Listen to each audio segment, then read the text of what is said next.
Good day, students. Welcome back. Today we will be talking about the writing process. Before I proceed, I don't want any of you to think that you are not capable of writing or creating poems and stories is not something you are good at. Remember that we can all be writers in our own ways.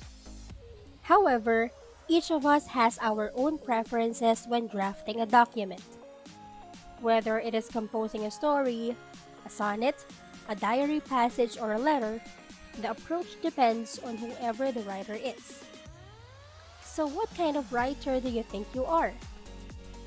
Some writers are think compose journalists. They have to think and figure some more until they can compose their first draft.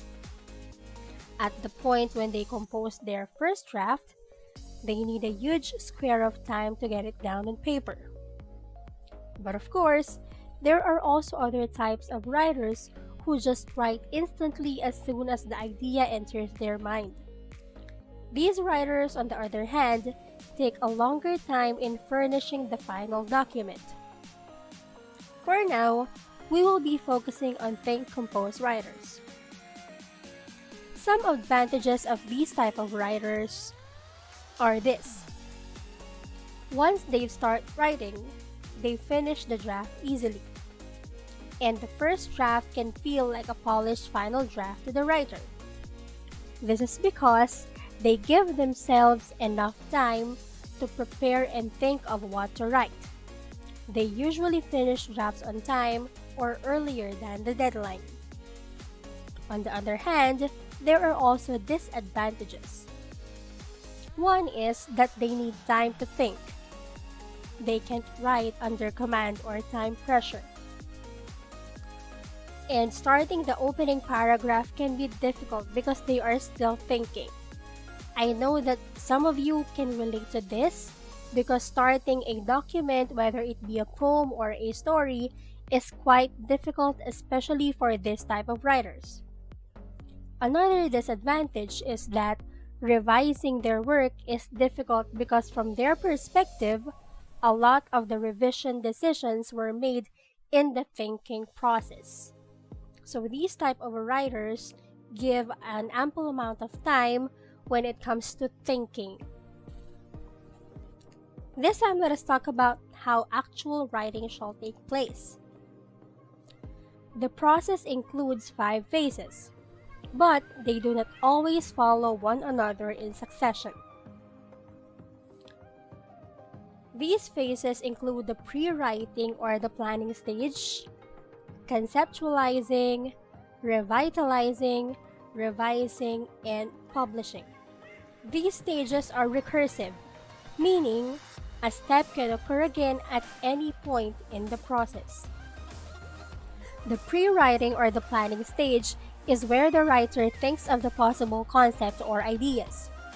These ideas may root from inspirations from the writer's observation of nature, people, life events, animals, and others.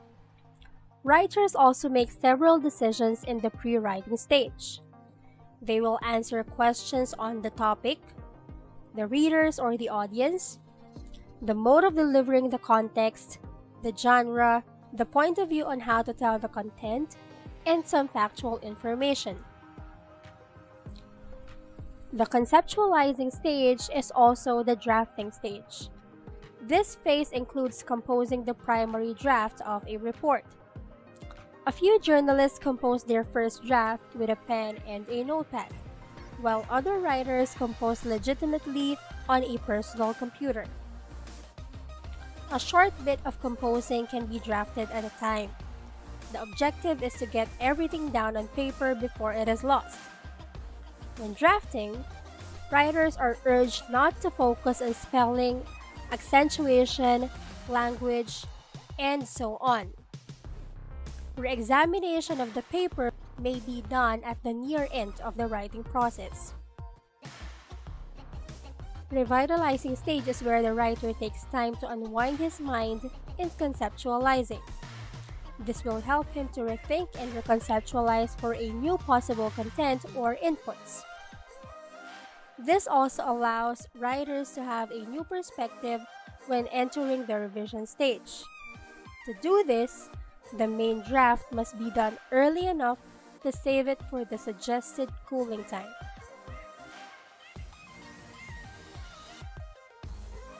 Revising literally means to see again, not just once, but multiple times.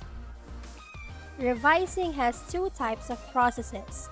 The first one is looking at the larger problems such as content and organization.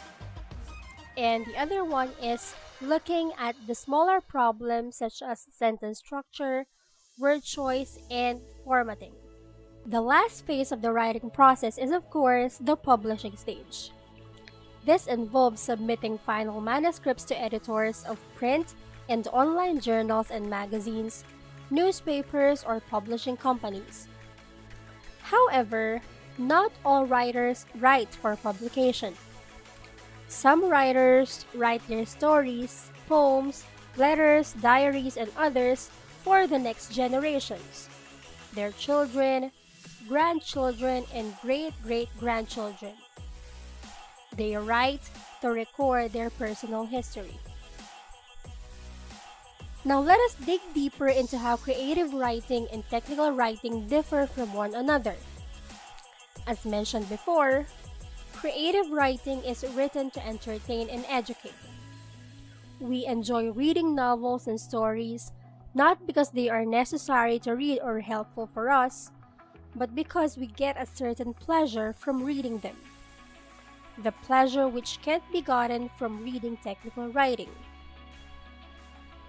Technical writing, on the other hand, is wholly written to inform and sometimes to trigger the person reading into making an action beneficial to the writer.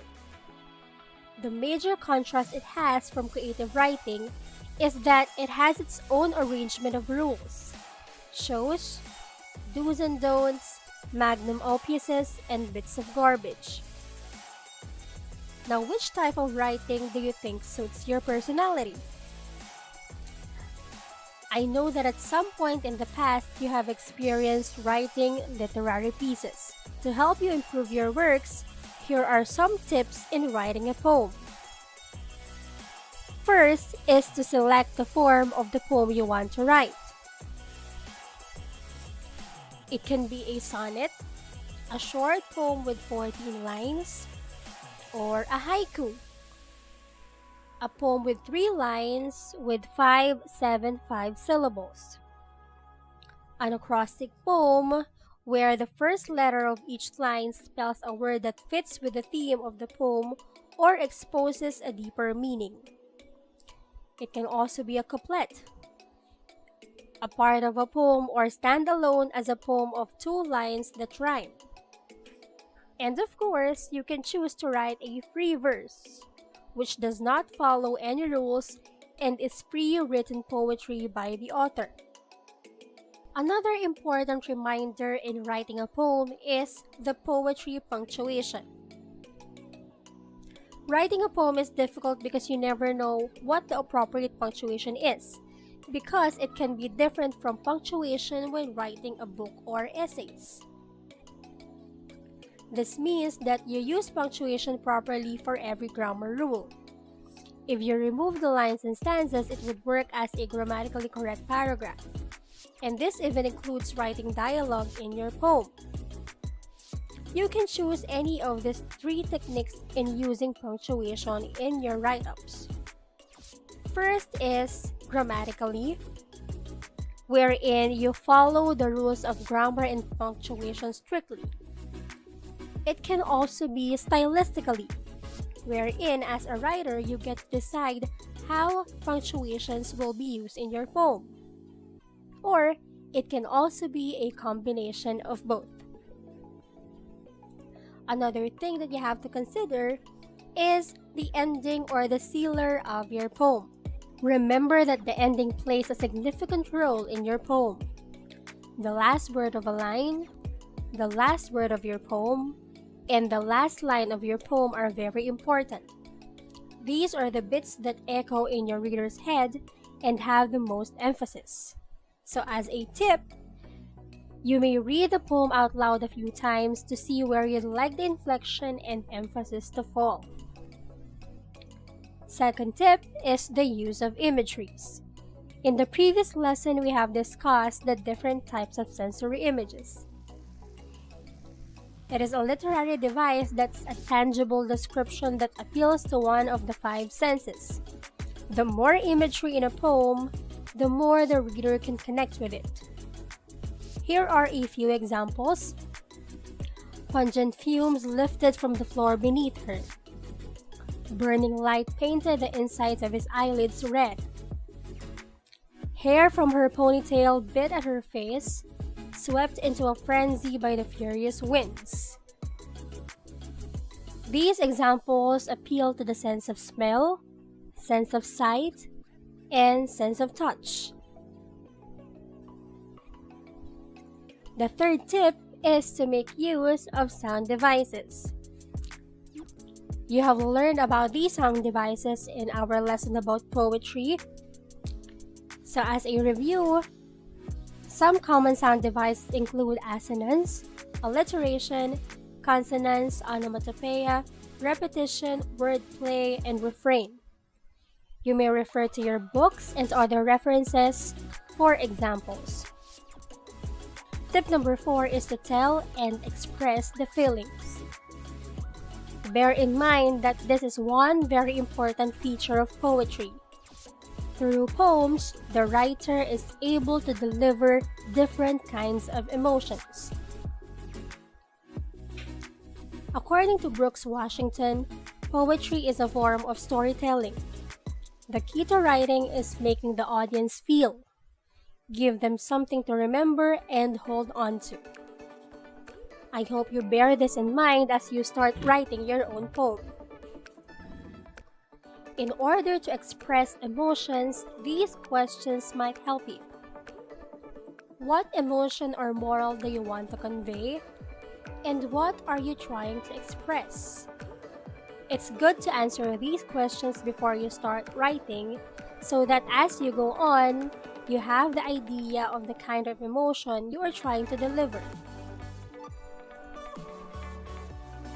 Tip number 5 is to not be so ordinary.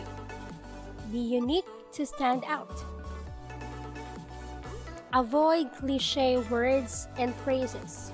Cliché is a phrase or opinion that is overused and betrays lack of original thought. As much as possible, go line by line and make your language as crisp and original as you can. If there are pieces in your poem that seem like you've read or heard them before, try to reword it in order to make it more original. According to Abigail Gilroy, poetry is just word math. Every piece has mean something, and there can't be any extraneous bits, otherwise it gets confusing.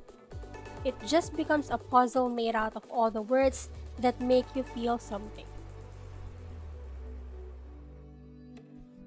And tip number 6 is to enhance your poem using the writing cycle. The genuine enchantment of verse occurs in the re-examining and refining. Don't be afraid to sit with it for weeks, months, years, as long as the poem needs. As a writer, you are free to go through the 5 phases of the writing process as many times as you can in order to produce a fully refined output. And that's it. Thank you very much for staying with me until the end of the lesson. I hope you learned a lot about the writing process and discovering your own writing preferences. Once again, this is your teacher, Nich. Good luck and have a great day.